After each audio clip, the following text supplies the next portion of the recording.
കൈക്കൂലി വാങ്ങിയ സ്വപ്നയെ ഇന്നലെ വിജിലൻസ് റിമാൻഡ് ചെയ്തു. എറണാകുളം കോർപ്പറേഷനിലെ വലിയ കൈക്കൂലിക്കാരിയായിരുന്നു സ്വപ്ന എന്ന സ്ത്രീ. കാരണം വിജിലൻസിന്റെ ലിസ്റ്റിനകത്ത് ഓരോ ജില്ലകളിൽ തോറും കൈക്കൂലിക്കാർ പല ഡിപ്പാർട്ട്മെന്റിലുള്ളവരുടെ ലിസ്റ്റ് വിജിലൻസിന്റെ കയ്യിലുണ്ട്.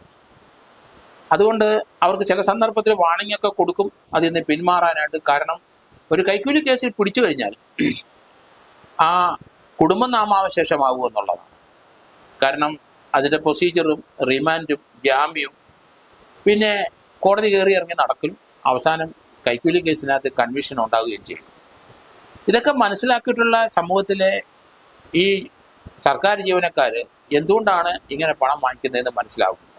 പോലീസ് പിടിക്കില്ല, എങ്ങനെയെങ്കിലും പല തന്ത്രത്തിലാണ് പണം വാങ്ങുന്നതെന്ന് നമുക്കറിയാം. പക്ഷേ ഒരു കാര്യം മനസ്സിലാക്കിക്കോണം, നിങ്ങൾ സ്ഥിരമായിട്ട് വാങ്ങുന്നതാണെങ്കിൽ വിജിലൻസ് പിടിച്ചിരിക്കും കേരളത്തിൽ, അതിന് യാതൊരു സംശയവുമില്ല. ടിപ്പിക്കൽ എക്സാമ്പിളാണ് ഇപ്പം കണ്ടത്. എറണാകുളത്തെ കോർപ്പറേഷനിലെ വലിയ കൈക്കൂലിക്കാരിൽ ഒരാൾ തന്നെയായിരുന്നു സ്വപ്ന. കാരണം അവർ കൈക്കൂലി വാങ്ങുന്നത് കുട്ടികളുടെ സാന്നിധ്യത്തിലാണ്. അവർ കാറിലിരുന്നേ വാങ്ങിക്കുള്ളൂ. അവർക്ക് 2 വിശ്വസ്തരായ ഏജന്റുമാരുണ്ട്. അവർ വാങ്ങുന്ന സ്ഥലത്തിൽ അവിടെ വിജിലൻസ് ആരെങ്കിലും സംശയം ഉണ്ടെങ്കിൽ അടുത്ത സ്ഥലത്തോട്ട് കാർ ഓടിച്ചു പോകും, അവിടെ വെച്ച് കൊടുക്കണം. ഈ രീതിയിലുള്ള ഒരു ചാട്ടമാണ് അവർ ചാടിക്കൊണ്ടിരുന്നത്. ഇന്നലെ ആ ചാട്ടം നിന്നു. ഇന്നലെ കുട്ടികളുമായിട്ട് അവർ വന്നു കൈക്കൂലി വാങ്ങാൻ. 15,000 രൂപ കൈക്കൂലി വാങ്ങിച്ചു. അവിടെ വിജിലൻസ് ട്രാപ്പിനകത്തായിപ്പോയി, അവർ പിടി വീഴുകയും ചെയ്തു. ഇന്നലെ അവർ കാറിനകത്ത് മുഖം പൊത്തിയിരിക്കുന്നത് നമ്മൾ കണ്ടു. കൈ ഉയർത്തി അവർ കണ്ണ് മുഖവും ക്യാമറ കിട്ടാതിരിക്കാൻ വേണ്ടി ശ്രമിക്കുന്നത് നമ്മൾ കണ്ടു. അപ്പോൾ അവരൊരു സ്ലീവ്ലെസ് ബ്ലൗസായിട്ടിരുന്നത് അവരുടെ ശരീരത്തിൻ്റെ ചില ഭാഗങ്ങളൊക്കെ കാണുകയും ചെയ്തു. ആൾക്കാർക്ക് അത് വലിയ കൗതുകമായി. ഇവിടെ ഈ സ്ത്രീയെ കൈക്കൂലി വാങ്ങുന്ന സമയത്ത് കുട്ടികളെ എന്തിനാണ് കൊണ്ടുപോയത്? അത് വാങ്ങുന്ന ആളല്ല, കുടുംബമായിട്ട് സഞ്ചരിക്കുന്നതാണ്.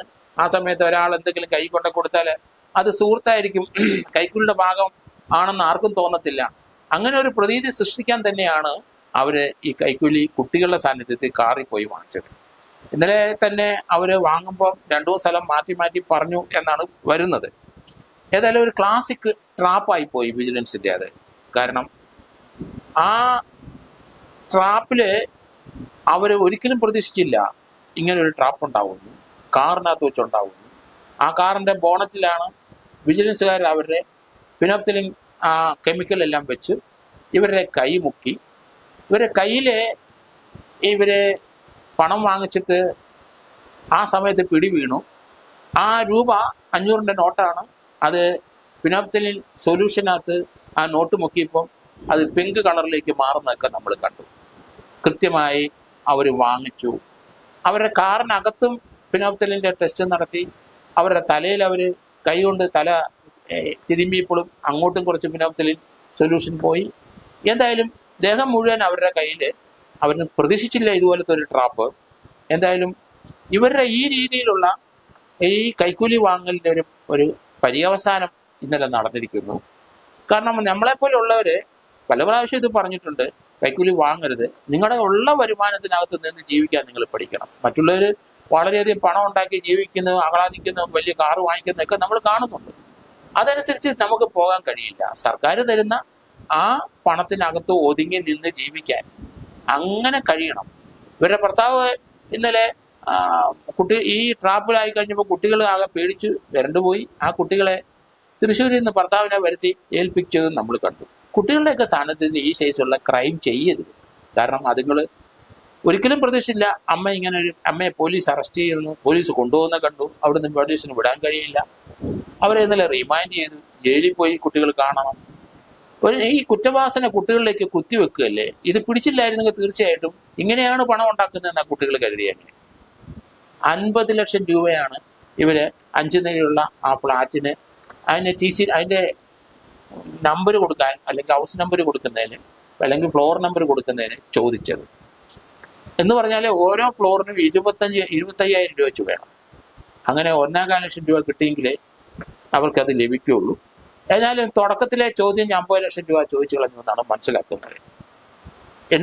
LDF ഒരു കൺവീനർ ഉണ്ടായിരുന്നു, PS ബിച്ചു. 4 മാസം മുമ്പ് വ്യാപകമായ ഇവരുടെ അഴിമതിയെ പറ്റിയിട്ട് അദ്ദേഹം പ്രസംഗിച്ചിരുന്നു എന്നാണ് മനസ്സിലാകുന്നത്.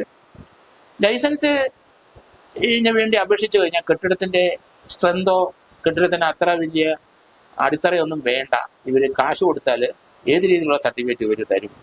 കംപ്ലീഷൻ സർട്ടിഫിക്കറ്റ് നമുക്ക് തീർച്ചയായിട്ടും അതിന് കൈക്കൂലി വേണം, ലൈസൻസ് പുതുക്കാനായിട്ട് വേണം. അത് തന്നെയല്ല, ഇവരെ ഈ കൈക്കൂലി വാങ്ങുന്ന പലരും നമ്മൾ കാണുന്നുണ്ട്. ഇന്ത്യയിലും വിദേശങ്ങളിലും പല സ്ഥലങ്ങളിലും പുണ്യസ്ഥലങ്ങളൊക്കെ അത് സഞ്ചരിക്കുകയാണ്, വിദേശത്തും പോകും. കാരണം ഇതുപോലെ പണം വന്നുകൊണ്ടിരിക്കുകയാണ്. അപ്പോൾ അങ്ങനെയുള്ളവരാണ് പുതിയ കാറ് വാങ്ങിക്കുകയും പുതിയ കെട്ടിടം വാങ്ങിക്കുകയും അതുപോലെ വിദേശങ്ങളിലൊക്കെ പോവുകയും ചുറ്റിക്കറങ്ങുകയൊക്കെ ചെയ്യുന്നത്. എല്ലാവരുടെയും അധ്വാനിക്കുന്നവരുടെ പണം കൊണ്ടാണ് ഇവർ കറങ്ങുന്നതെന്ന് മനസ്സിലാവും. ഒരു മനസാക്ഷി ഇല്ലാത്തവരാണ് കൈക്കൂലി വാങ്ങുന്നതെന്ന് ഞാൻ കരുതുന്നത്. അത് തന്നെയല്ല, ഇവര് അവരുടെ കാറിനകത്തുനിന്നും 40-45,000 രൂപയും കൂടെ പിടിച്ചെടുത്തു എന്നാണ് ഇപ്പം വരുന്ന വാർത്തകൾ.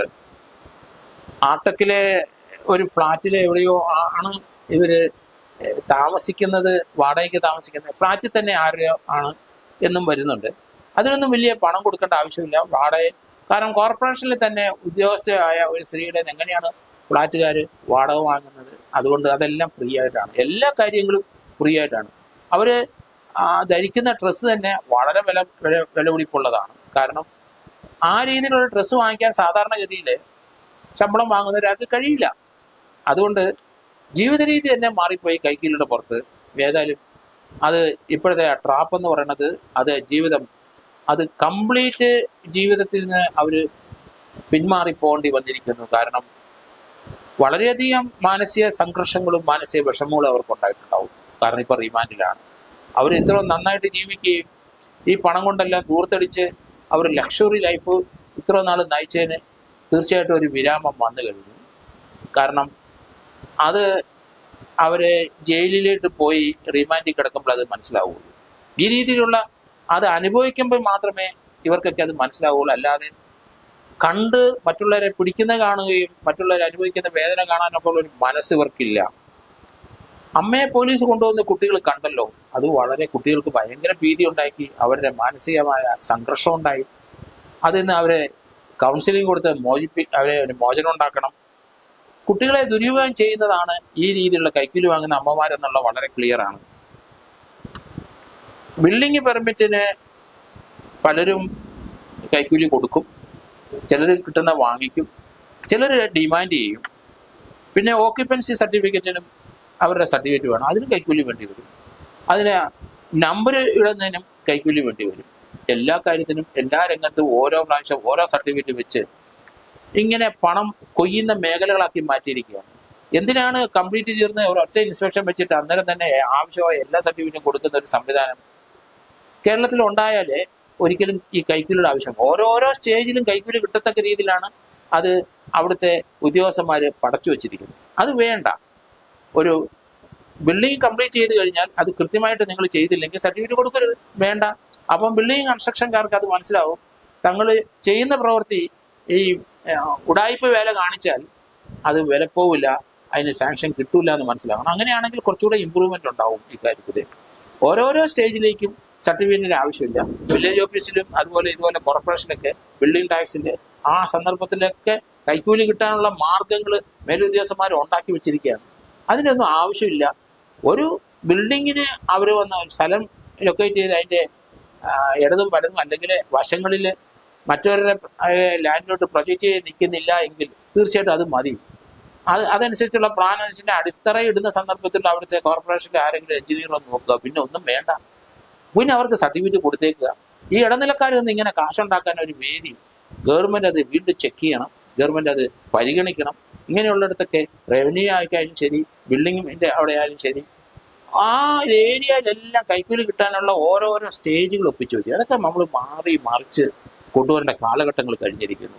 ഇനിയെങ്കിലും അതിൽ നിന്നൊക്കെ ഈ ഓരോ സ്റ്റേജിൽ കൈക്കൂലി കിട്ടുന്ന ആ വകുപ്പുകളൊക്കെ എടുത്ത് മാറ്റി ജനറലായിട്ട് ഒറ്റയടിക്ക് ഒരു സർട്ടിഫിക്കറ്റ് കൊടുക്കണം. അതിൽ നിന്ന് എല്ലാ രീതിയിലുള്ള സർട്ടിഫിക്കറ്റ് അവർക്ക് പിന്നീട് ലഭിക്കത്തക്ക രീതിയിൽ ആ ഒരെണ്ണം കൊടുത്തു കഴിഞ്ഞാൽ പിന്നെ അത് കാണിച്ചാൽ മതി. അവർക്ക് ആവശ്യമായ എല്ലാ ഗവൺമെൻറ് ഫെസിലിറ്റിയും ലഭിക്കുന്ന രീതിയിൽ തന്നെ മുന്നോട്ട് പോകാൻ സാധിക്കണം. അതുകൊണ്ട് ഓരോന്നിനും സർട്ടിഫിക്കറ്റ് വേണമെന്ന് പറഞ്ഞാൽ അത് കൈക്കൂലിയുടെ ഏരിയയാണ്. അതൊക്കെ മാറി ആ ഗവൺമെൻറ് പുതിയ പരിഷ്കാരം നടത്തുമ്പോൾ ഇതേപ്പറ്റിയൊക്കെ ചിന്തിക്കണം. പാവങ്ങൾ മടുത്തു, ജനങ്ങൾ മടുത്തു, കൈക്കൂലി ഇല്ലാതെ ഓരോ ഓഫീസിലും കയറി പോകാൻ പറ്റാത്ത അവസ്ഥയായി കേരളത്തിൽ.